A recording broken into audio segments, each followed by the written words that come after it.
warning. This show features dark subjects which may be triggering to some listeners. Listener discretion is advised. Welcome to Chaos Jar. I'm the loud and obnoxious one, J Wes Secord. Hey. Over here is our big bag of facts, the guy who hosts the show, Bad Ben. Hey. And as always, we are joined by our good friend, A.T. Token. And we are joined once again by Ashley. You guys sick of me yet? The executive producer. It's kind of like Cher. Just 2 syllables. Mononym. Because that's totally like Cher. 2 syllables? It's just one name. Mononym, you said syllables. Okay. Yeah, it's one name, but with just 2 syllables. So it's... Cher? You stop trying to comprehend things, okay? As always... I've been mispronouncing it for so long. As always, you can... And now I can picture from here on out somebody who listens to this show being like meeting Cher and being like, oh, Cher! She hangs out with Egg Helms. Yeah. Anyway, as always, remember to rate and review, like, subscribe. Follow us on Instagram and Twitter at BA Chaos Jar. You can follow me on Twitter at I'm Glad You Asked _ Ask me questions, cause I'm glad you asked. And you can also follow us on Facebook at Chaos Jar Podcast, which is also the name of our YouTube channel. And, you know, if your friends don't like the podcast scene, they can always watch the YouTubes, and it's way easier. Thanks, Pesci. I'm Joe Pesci for some reason. I thought you were trying to do some really bad version of your own impersonation of Christopher Walken. I never fuck up my own Christopher Walken. Thank you very much. And if you want to become a patron, follow us at patreon.com/chaosjar, and you can become an executive producer like Ashley here. Hey! Yeah! Woo! And you get early access to our bonus episodes, The Overflow, and you can just watch the Overflow episodes that are already out. Woo! They're out there. Now, as for the topic of today's show, what's going in the jar today? So we're going to talk about Hinterkaifeck. What? I can't speak that language. Did you cough? Bless you. Bless me. So, for Hinterkaifeck, we get to go all the way to Germany. Of course. Really? Yeah. I was thinking the Middle East. Iceland? It's very, very similar. So, in 1863, there was a small Bavarian farmstead that was built just outside of the town of Gorber in Germany, which is 70 kilometers or 43 miles north of Munich. Gorber. Yeah, Gorber. Sounds like a Muppet. So, living in this little farmstead is Andreas Gruber, who's 63 at the time. Andreas? And Andreas. And I don't know. Kaiselia Gruber, who's 72, which is his wife. He already said that. No. Victoria Gabriel, who is their widowed daughter. Her husband had passed away in World War I. Also, that's why her name's different. Victoria's children, Kazelia and Joseph, and they had a maid who quit 6 months before the date that we're going to talk about. She had left, and on the day of March 22nd, 1922, her first day, the new maid, Maria Baumgartner, who's 44, began residing there. Baumgartner. Yeah. As you can tell, I'm not German. Okay. Yeah, you know what? I noticed. Yeah. You can detect it. Yeah, you know, there's a steady decline of speech going on right now. So they're all they're all residing here. So strange things have begun to occur in and around the Hinterkaifeck farm. That's what they called this homestead. They had titled it the Hinterkaifeck farm. And it had begun right around the time that the family maid had quit, like 6 months before she quit. So she lived with these things for about 6 months. Things would go like missing in the house, like be moved around, and things that didn't belong to the house would appear inside of the house. There'd be strange sounds like walking in the attic and sometimes muffled conversations, or she'd hear like just somebody moving throughout the whole house. Poltergeist. So this is all unsubstantiated. You know, this poltergeist sounds like a klepto. Yeah. Well, he has so many names. whatever this poltergeist is also brings things into the house, like a newspaper that nobody could really remember ever buying. Is it a puppy? That's what I mean by the klepto. He brought them into the house. So even though all of this cannot be collaborated by anybody else, yeah, because only so Andreas Gruber was talking about these things before March 22nd, but the maid also said it later on that these things were happening as well. Andreas had actually mentioned to people about this strange newspaper that was from Munich that was found on the property in March of 1922, so right before all of this. He could not remember buying it, and the Grubers, like all his family and stuff like that, believed that the postman had just lost the newspaper.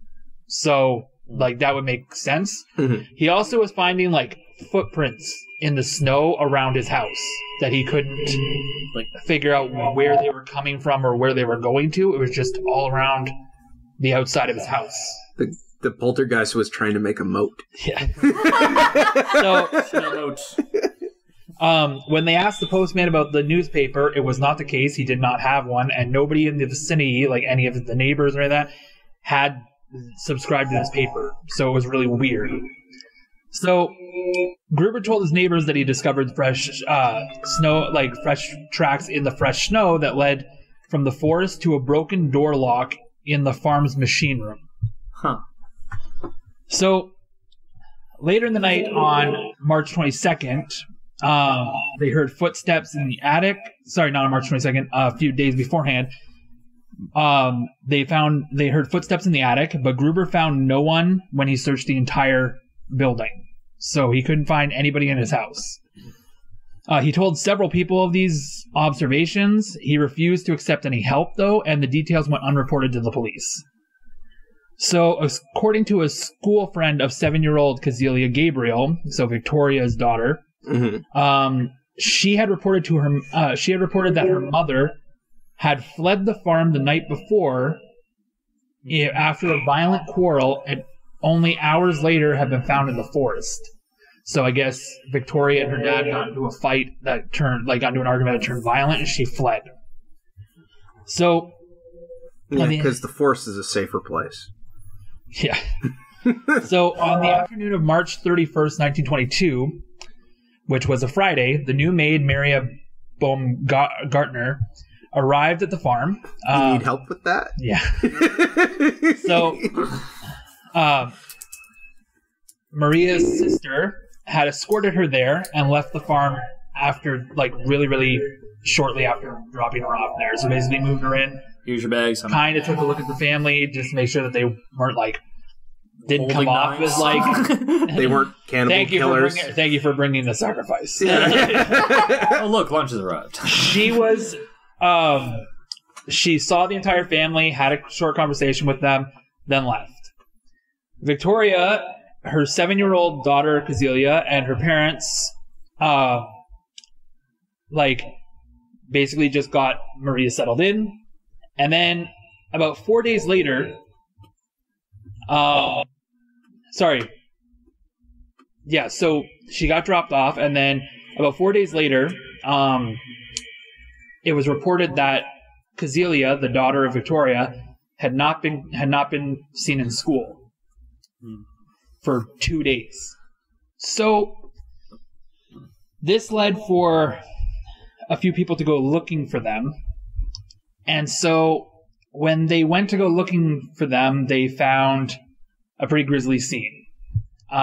They found several bodies in the stables and then found some bodies on the inside of the house. So... What is some? Well... Parts of? Here's how they put it together when the investigation came together. Oh, you're right. It appears that late in the evening on March 31st, when the maid's first day, Victoria, Gabriel, her 7-year-old daughter Kazelia, and her parents Andreas and Kazelia were lured to the family barn through the stable, and they were murdered one at a time. So they were lured in there one at a time. God, the patience for that. The perpetrator or perpetrators used a mattock, which is kind of like a type of pickaxe, belonging to the family, and killed the family with several blows to the head. The perpetrator moved into the living quarters, where with the same murder weapon, he killed Joseph, who was sleeping in his bassinet, and Maria in the bedchamber. Is this the thing you mentioned in the second episode? The first episode. The first episode, Oh my right. So that's gosh. why they're so similar. Yeah. I love how you said Maria in the bedchamber Yeah. with the pickaxe. Oh, Ah. this isn't Clue. Could So- be. It's full of murder. Rooms and specific murder weapons. So 4 days had passed between the murders and the discovery of the bodies. So between those times, so they were murdered that night, and then it took 4 days for anybody to realize that there were people missing. On April 1st, coffee sellers Hans Shirakovsky and Edward Shirakovsky arrived at Hinterkaifeck to place in an order. When no one responded to the knocks on the door and the window, they walked around the yard but found no one. They only noticed that the gate to the machine house was open before they decided to leave. So they could have found these bodies way earlier. Still a break and enter. Like I said, Kazelia Gabriel was reported absent without excuse for the next few days of school, and the family failed to show up for the Sunday worship. So now we're at 6 days since there was any chance of them discovering. So assembler Albert Hoffner went to Hinterkaifeck on April 4th to repair the engine of the food chopper. He stated that he had not seen any of the family and had heard nothing but the sounds of the farm animal and the dog inside the barn. After waiting an hour, he decided to start the repair, which he completed in roughly 4.5 hours. So this guy was on scene April 4th. And he was on scene for at least 6 hours, and he didn't hear or see anything, and he just decided to repair the stuff. Around 3:30 p.m., Schlittenbauer Excuse me? That's one of the people who work on the farm themselves, and one of the neighbors, sent his son Johann, who was 16, and his stepson Josef, who was 9, to Hinterkaifeck to see if they could make contact with anybody from the family. When they reported that they did not see anybody, Schlittenbauer headed to the farm the same day with Michael Pohl and Jacob Siegel. Entering the barn, they found the bodies of Andreas, his wife, the daughter and granddaughter. And shortly after, they went into the bedchamber and found Maria and Josef murdered. So, Inspector George Reingruber and his colleagues, the Munich Police Department, investigated this murder. The initial investigation was really hampered by the number of people who had been on the scene, moved bodies around, items around, and even cooked and ate meals in the kitchen. What? That's my first reaction. Whoa! Look at all these dead bodies. But this food's gonna go to waste. I want you to think about, I really need a coffee to calm me down now. But if I'm going to have a coffee, I might as well have a sandwich. Do you want anything? Yeah. Breakfast, anyone? Oh, look, all this food that's gonna go to waste. It's enough to feed a family. So the day after the discovery of the bodies, court physician Johann Baptist Mueller performed autopsies in the barn. Like, he performed the autopsies site? in the barn. And it was established that a mattock was the most likely murder weapon, though the weapon itself was not at the scene. Evidence showed that the younger Kazelia had been alive for several hours after the assault. Oh my god. She had torn her hair out in tufts while lying in the straw.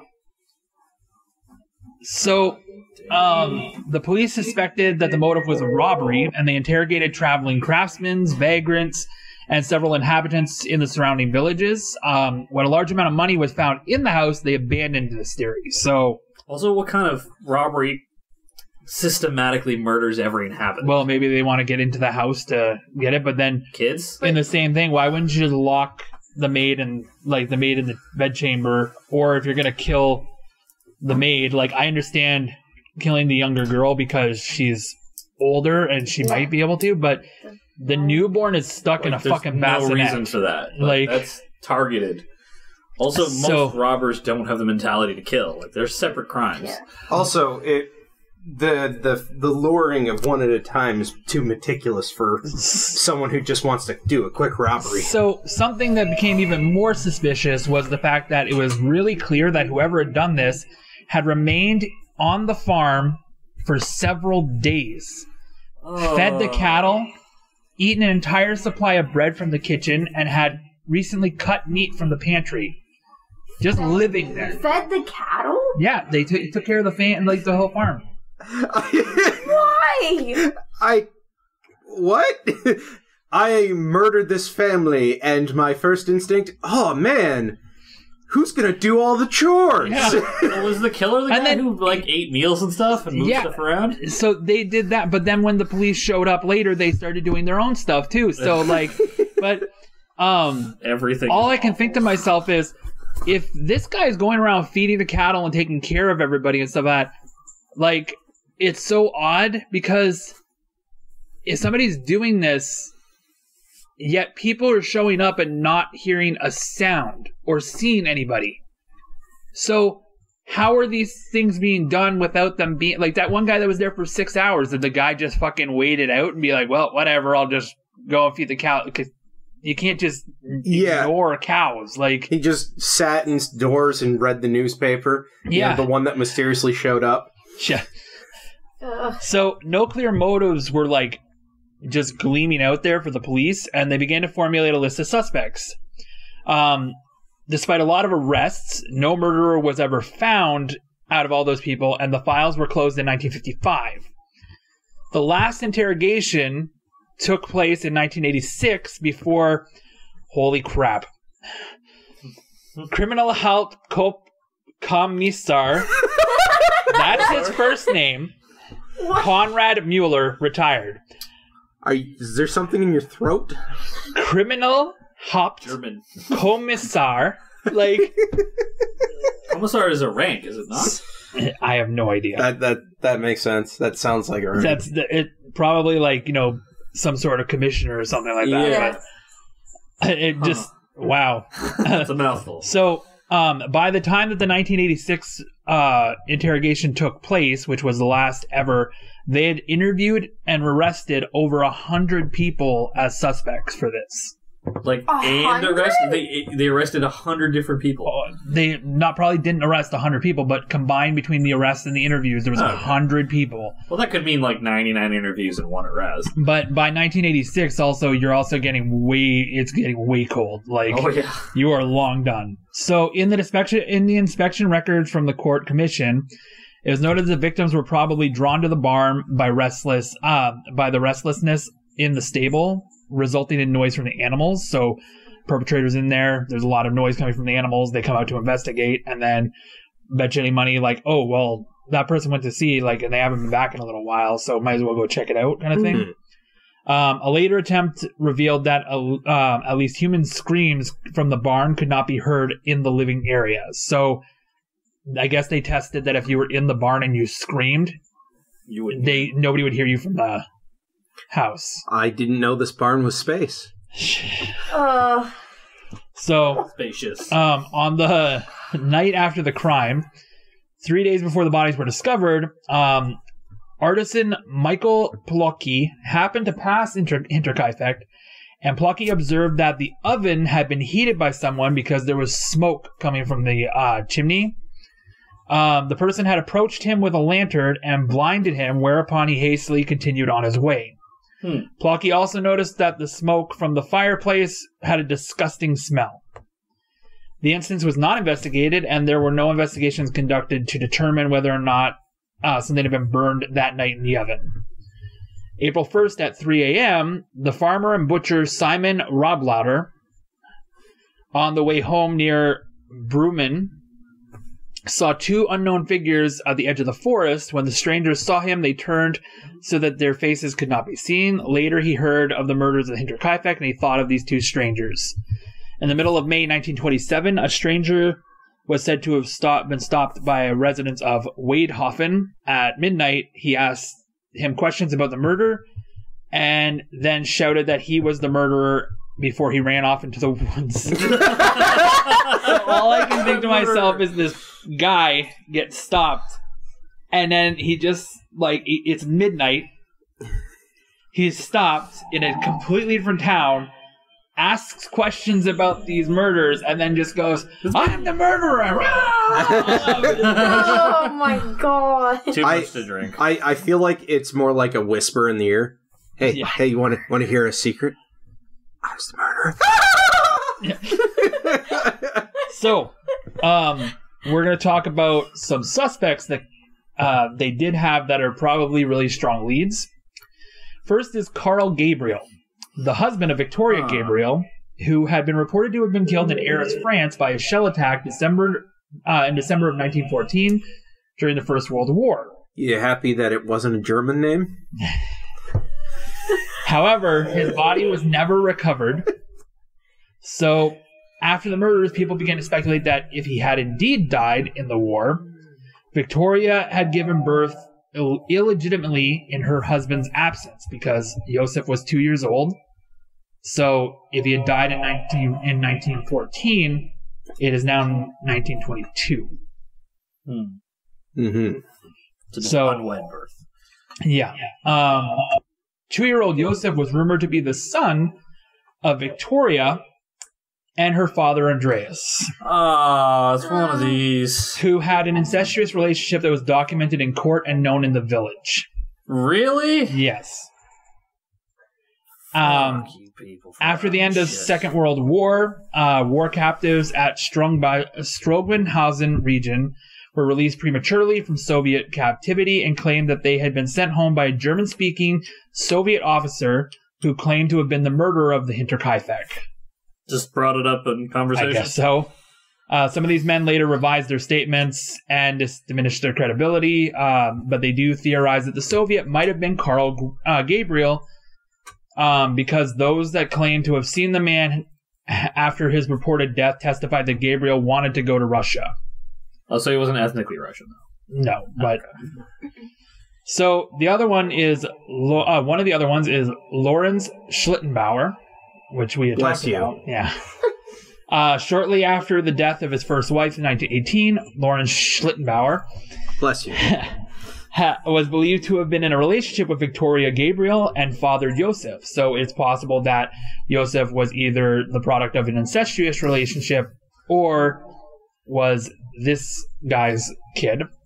The initials LS appear on Joseph's birth certificate, and those could be the initials of the attending doctor or of the father. Lawrence came under suspicion by locals really early in the investigation because of his several suspicious actions immediately after the discovery of the bodies.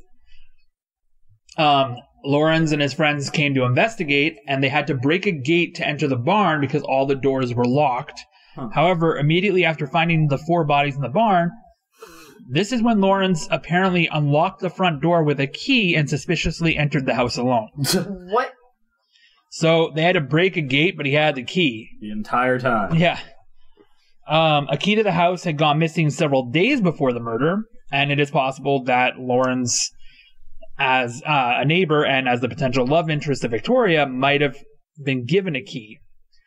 When asked by his companions why he had gone into the house alone, when it was unclear if the murderer might still be inside of there,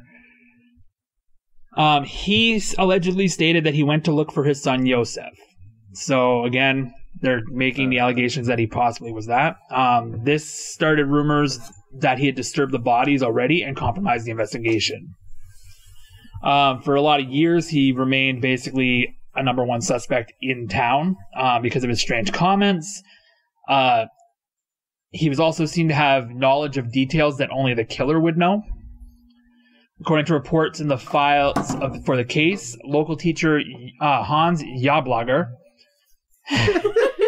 discovered Lorenz visiting the remains of the demolished Hinterkaifeck farm in 1925, and upon being asked why he was there, Lorenz stated that the perpetrator attempted to bury the family's remains in the barn, and it had been hindered by the frozen ground. So how would he know that? What? Hey, you know what his job was? He was a Jablager. Yeah. Are you proud of yourself? Yes! He's the only one. I got the cat. So, this was seen as evidence that he had intimate knowledge of the conditions of the ground at the time of the murder. And although being a neighbor and familiar to with the local land, he may have just had an educated guess, though, because he's a fucking farmer. So he would know that at this time the ground is fucking frozen. Like, yeah. Another speculation for Lorenz is that Lorenz murdered the family after Victoria demanded financial support for Yosef. Before his death in 1941, Lorenz conducted and won several civil suits for slander against people who would claim him to be the murderer of Hinterkaifeck. So he would sue people for honestly, pointing this out. Fair. Yeah. Quite an accusation. And the fact that he did this and won, just that really paints a picture for me, because if there was enough evidence to really convict him, that would certainly come out in some civil cases. Yeah, but the nature of what's happened is there's not really any evidence at all. Everything's been compromised. So, another two are the Gump brothers. Prosecutor Andreas Popp investigated Adolf Gump's brother Anton Gump in relation to the murders of Hinterkaifeck in 1951. They related to Forrest? I knew that was going to happen. The sisters of the Gumps, Crescencia Mayer, claimed on her deathbed that her brothers Adolf and Anton had committed the murders. As a result, Anton remained in police custody, but Adolf had already died in 1944. After a short time, however, Anton was dismissed, and in 1954, the case against him was finally discontinued, as he could not be proven to have participated in the crime. But it was theorized. Not entirely sure all the evidence they had, just that they probably, it's just that deathbed confession, basically, and I think... profile. Yeah. They definitely had the gumption. Oh my god. Are you proud of yourself? Because no one else is. So... The worst. Another two is Carl S. and Andreas S. In 1971, a woman named Teresa T. wrote a letter citing an event from her youth. At the age of 12, she witnessed her mother receiving a visit from the mother of the brothers Carl and Andreas S. They don't ever give a last name in this. The women claimed that her sons were the two who murdered the family at Hinterkaifeck. The mother said, quote, Andreas regretted that he lost his penknife, end quote, in the course of the conversation. I just love that they're talking about this. And she's like, and he was so mad that he lost his penknife while he killed those family. Oh, priorities. It was a birthday gift. I'm the last person I killed. So, in fact, when the farm was demolished in 1923, a pocket knife was found that could not be clearly assigned to anyone. However, the knife could easily just belong to one of the murder victims and not just the murderer. This track was followed without results. Krenzen Rydberg, the former maid of Hinterkaifeck, was certain that she had already seen the penknife in the yard during her service. So just been there. It was already there. Like, they also had Peter Weber. Peter was named suspect by Josef Betts, who was another investigator. The two worked together in the winter of 1919 and 1920 as laborers, and they shared a chamber. According to Betts, Weber spoke in the time of a remote farm, Hinterkaifeck. Weber knew that only one old couple lived there, and their daughter and her two children. It's likely that he knew about the incest between Gruber and his daughter. Betts testified in a hearing that Weber had suggested killing the old man to get the family's money, and when Betts did not respond to the offer, Weber stopped talking about it. So he was like, we could just go there and we could kill this old man. No. Okay. But I find it weird that they're talking about how we would go there, kill him, and get the old man's money, but nothing was really robbed from the farm. So, if anything, they got more newspapers. Yeah. So, there was also the Bickler brothers and George Siegel. I know, just... So, the former maid, Karenz Reiger, worked from November 20 to about September 1921 on Hinterkaifeck. She suspected that the brothers Anton and Carl Bickler committed the murder. Anton Bickler had helped with the potato harvest at the Hinterkaifeck and therefore knew the premises very well. Reiger said that Bickler talked to her often about the Gruber and Gabriel family. Anton reportedly suggested that the family ought to be dead. The maid emphasized in her interrogation that the farm dog who barked at everyone never barked at Anton, so again wouldn't signal anybody out. In addition, she reported to speaking with a stranger through her window at night. She repeated speaking with a stranger through her window at night. The maid believed that it was Carl Bickler, the brother of Anton.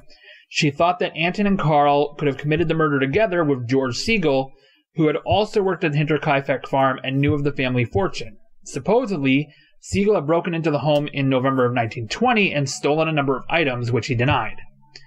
He did state that he had carved the handle of the murder weapon when he was working at Hinterkaifeck and knew the tool would have been kept in the barn passage. So he made the weapon that would have been used, I guess, and knew where it would be kept. But that's incidental at best. And in all this, again, they mentioned the family's fortune, but nothing was stolen. Yeah, it doesn't add up. Now, is it Anton or Anton? Because you've went back and forth. I don't think it comes to the pronunciation. All right. So, the Fowler brothers also came up as suspects. This was again by the maid.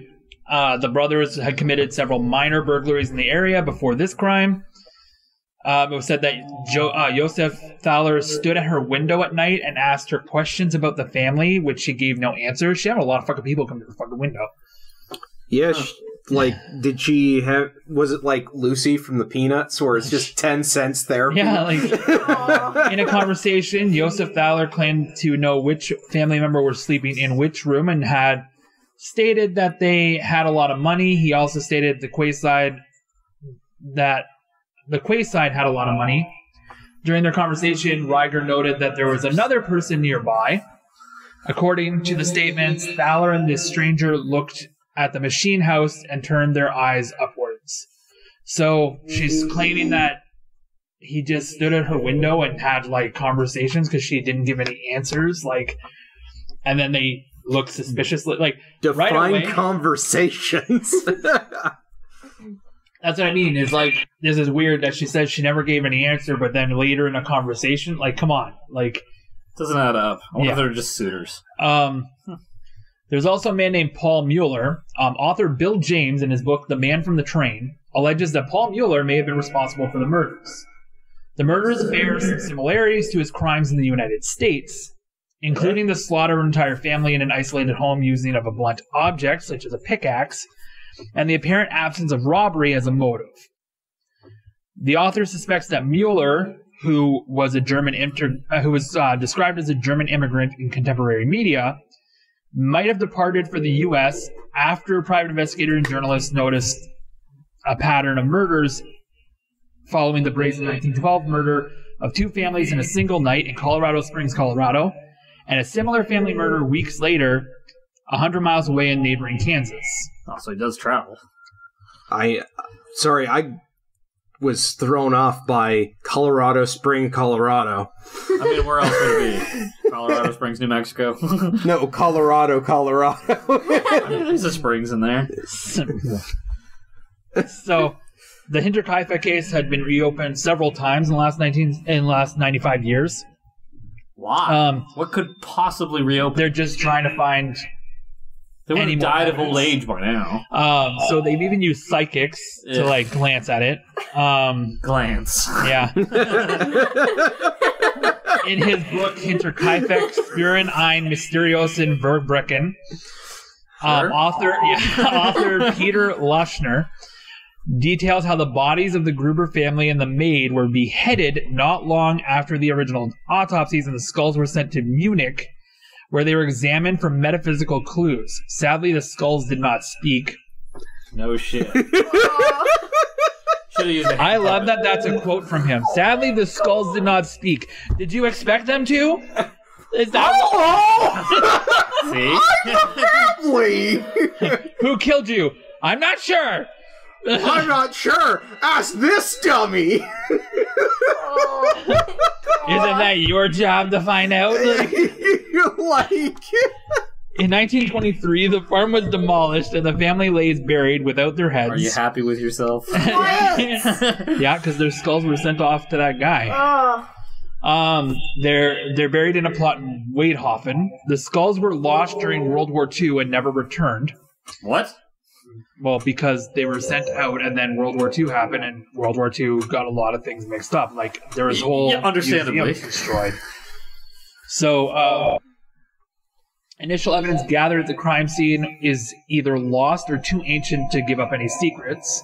Although in 2007, a police academy took up the Hinterkaifeck murders as a cold case, and they began using relatively basic forensic techniques employed during the original investigation, and they realized that some of the evidence would have gone missing in that investigation just based on how they did things at the time. And the later deaths of some of the suspects also brought them to the ability they would not be able to conclusively identify the murderer ever, though they did agree on a theory. However, the theory, which in 2007 came out, has been kept secret because of the fact that there are still surviving members of the Gruber family who don't wish to have this announced outward. Fair enough. Is that to say their procedures were so ineffective they would naturally miss things? Yeah. Okay. And because it was already contaminated, even if you did use basic techniques, it's already contaminated. Yeah. Fucking cops had 8-course meals. Yeah.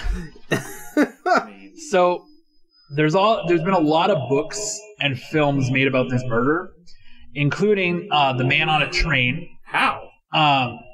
They're all conjectural, I take it. Yeah. Oh, okay. Including The Man on the Train, which was something I mentioned where they put forward the guy who could have possibly done it from the 1912 murders. Mm-hmm. And the only mention of the Hinterkaifeck murders in this, which is what makes this so intriguing that he brought this up and made a suspect on his own, is the fact that it's only mentioned in a paragraph of a conversation between 2 characters at the last chapter of the book. So that's kind of weird that it just kind of brushed out from there, but reach. In that, because of these things, I found some reviews. Oh no. I love reviews. We're back. And in these reviews, they're actually for a episode of Lore, which is a show by Eric Mankey, who is also a podcast by Eric Mankey, and it's around a book called Hinterkaifeck Ghosts in the Attic. And these are beautiful reviews. Like, I loved every single one of them because they were so good. If the internet would load. Lore, that's the one that's on Prime, right? Yep.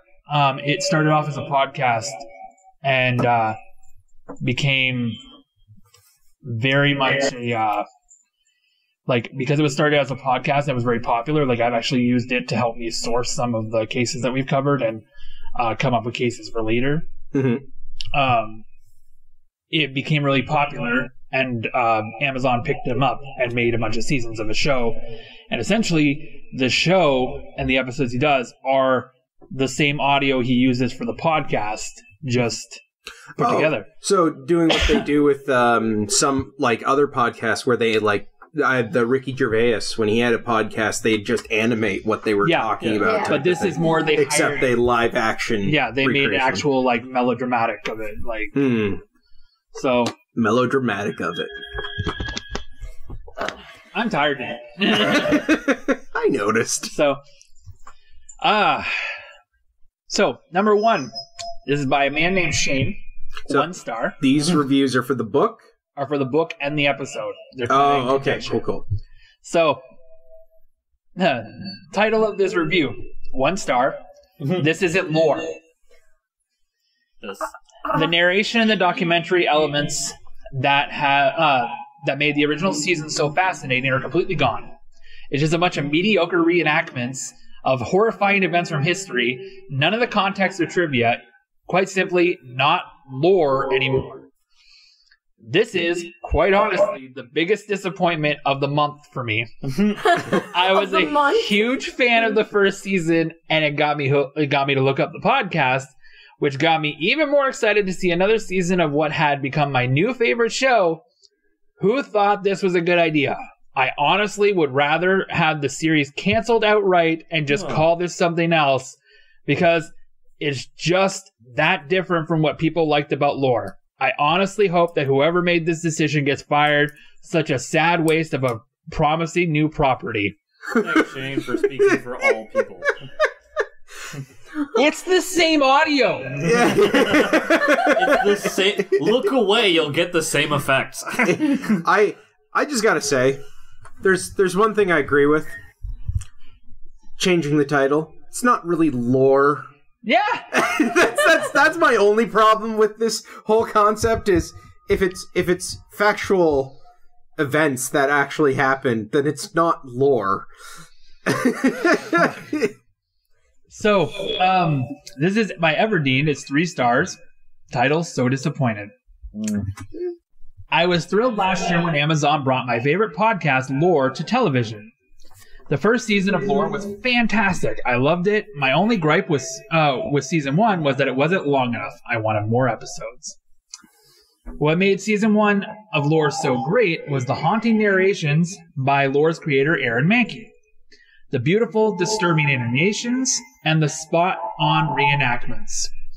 I've seen this show. They're not that fucking great. They're not terrible, but they're not spot on. So this guy's just, blowing the show. Got it. Yeah. So season 1 captured the true essence of Lore's magic and great storytelling. Because it's the same fucking audio. Season 2 of Lore is such a disappointment. Amazon missed the bullseye by eliminating Mr. Mahnke's spooky voiceover and mesmerizing visual arts. Season 2 of Lore failed to transport me to a believable time and place in history, and instead given vignettes of masterpiece theater type stories with splashes of gore. The theatrical stories did not make me want to pursue Kindle for books on history and folklore, but instead made me want to switch to a different streaming channel. I felt too much creative license was used in some of the historical tales to make them more interesting. Rock music in a story about 1867 Irish grave robbers in Scotland? Really? I know Mr. Mahnke's Twitter feed said he worked with the writers in the creating of season 2, and Amazon wanted to take Lore in a more theatrical direction, which is very unfortunate. If you're reading or listening, quote, let me be clear, this is no lore without Mr. Mahnke's memorable storytelling, end quote. Please right this wrong in season 3 and go back to the basics with Mr. Mahnke, animation and acting, please. I love that they're qualm with this. Go on. It's a story. It's stories about things that happen. Like, the reason this falls into lore is because people believe that it was a poltergeist that killed the family. That, like, some people actually freaking believe this. That there was no murderer. It was actually a fucking spirit. Mm-hmm. That's why it falls into lore. That's why lore covered it. Lore also covered the Changeling case, which will be one that we do. And it's a terrifying case because of the way that the poor girl suffers through it for her husband's belief that she's a changeling. But these are all supernatural elements to real crimes. Their problem with this is that it's not really lore anymore because they're pointing out the more factual pieces of it and reenacting them. Well, it's from what I gathered, he was like, it's more about the drama than the theatrics than the actual facts. Once again, your hands need a camera.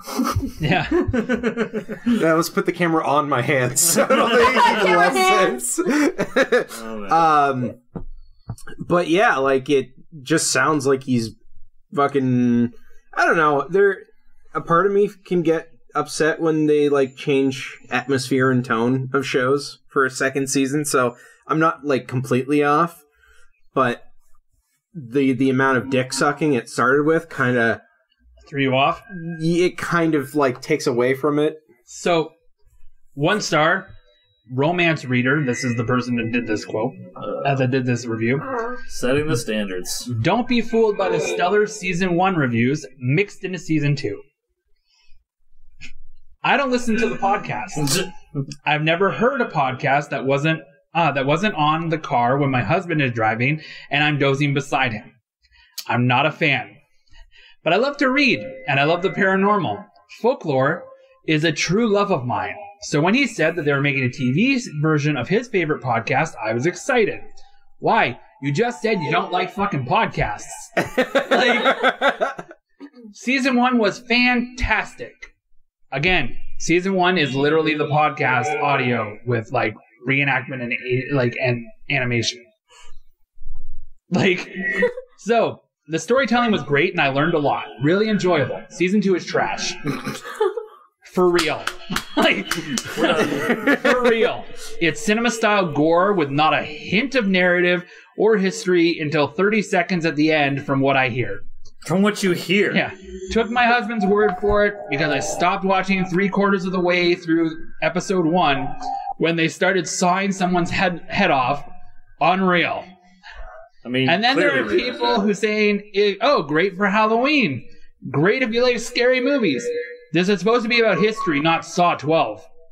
What a letdown. Going back to Netflix and watching Haunting at Hill House, which is fiction, doesn't try to masquerade it as something else. They had a great opportunity here and really blew it. Mixing in rave reviews from season 1 doesn't fool anyone. They made me mad. They made me as mad as season 2, episode 1. It was terrible. First of all, we're not even on Saw 12. Not even that. Yeah, not even close. The gore and stuff that they're talking about are reenactments of actual historical things that have happened, with some liberties taken, but not any. Like, they stuck to the fact. So, like, that sawing the head off, that actually happened to somebody. That's the point of this. So they've missed the point of, like, what it's about. She just wants it to be a storytelling show. But with historical accuracy. Yeah. And then to say I'm going back to Netflix to watch Haunting of Hill House because they don't try to masquerade it as anything. They're not trying. Nobody's trying to masquerade anything. Like, what did you want? Did anything really change between season 1 and 2? Like I said, it went from a little less storytelling to a little more like reenactments. Okay. And the animations that he originally put in are no longer there. It's all live action. And people lost their shit. But people got mad because it's not all narration anymore. It was him setting up the plot of what's going on and explaining small amounts of context in between. but then letting the actual theatrics set the story for itself. Did the actors suck or something? They're not bad. Oh, well, I wonder what people are on about. Like, fanboys freaking out. Change is scary. You like something, and then they change it even the slightest bit, and it's like, oh shit, I don't like this anymore. This isn't what I signed up for. And sure, this is one that I actually really, really like, though. 1 star by D.B. Patterson. Not my lore. And it begins. No. This is what happened when the suits get involved. All the wonderful spine-tingling storytelling that made me fall in love with this podcast is now on schlock fodder for horror fetish fanboys. First season with Aaron's narrations behind the images, great. Season 2 is just gross. I'll listen to the podcast, thanks. Did anyone else just picture, like, animated suits? Yeah. That's what happened when the suits get involved. And then just a bunch of suits that are just, like, in control, like actual suits. It's just waving its fucking sleeve. Yeah. Get them. Anyways, those are some of the best reviews I could find that were slightly hilarious. Somewhat cognizant. So yeah. That's our episode. Story. Hooray! That was an interesting one. No conclusion whatsoever, though. No. It's a little upsetting. Some of these are going to be like that. Yeah. And I think we're all a bit tired, too, so we're all a little Meh. all over the place. The cat's being playful in the background. And Attacking my socks quite adorably. yeah. So anyway, thank you for watching our episode. Feel free to like, subscribe, rate, review, all the usual jazz. Follow us on Instagram and Twitter at BAChaosJar. And you can follow me on Twitter at I'mGladYouAsked_. Follow us on Facebook at Chaos Jar Podcast, which is also the name of our YouTube channel. Follow us on that. And if you want to become a patron, follow us at patreon.com/chaosjar, and you can become an executive producer! And, early access to our bonus episodes, The Overflow. All right, all that in the show notes and more.